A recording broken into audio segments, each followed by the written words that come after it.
Liberation ne ake magana, liberation nana. Imana, yau da gobe shikenan. Wata rana sai labari masu zagin mu a gari. Wata rana sai kun neme yau da gobe shikenan. Wata rana sai labari masu zagin mu a gari. Wata rana sai kun neme. Karkare na mutum karka zage shi, wata rana kana kasan shi, ka bar shi da rayuwar shi. Allah zai shirya abin shi, kuma ya san aikin abin shi. Kila ma ya fi ka wajen shi, shina hozilin fa abin shi. Liberate collaboration, yan mata suna faɗin shi, yaron yana da lokacin shi, kai kuma kana ta ƙyashi.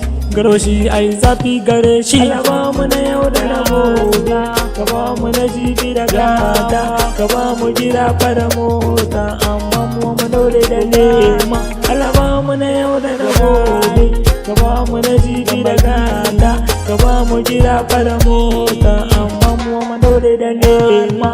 Duk abin da za ka yi je ka nemi naka, in ka daure ka dage za ka samu naka. In madari ba su da bale masu baka, mafi suna faɗa ka je ka karbi naka. Naka shine naka, manta na waninka, rayuwar gaba ta yi dole sai da naka. Ka manta da ƙarya ka zai ka ci guminka, in ku ki malam za ka sha wuyarka. Yi kokari ka zama mai ci da yan uwanka, har da abokanka, har da iyayenka. Kuwa na kama ya zama to yana ƙasanka, makiyanka dole za su ganka za su barka. Kana taimaka ma yan uwa da abokanka.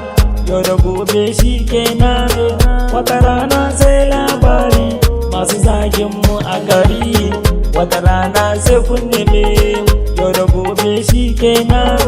Wata rana sai labari masu zagin mu a gari. Wata rana sai kun neme.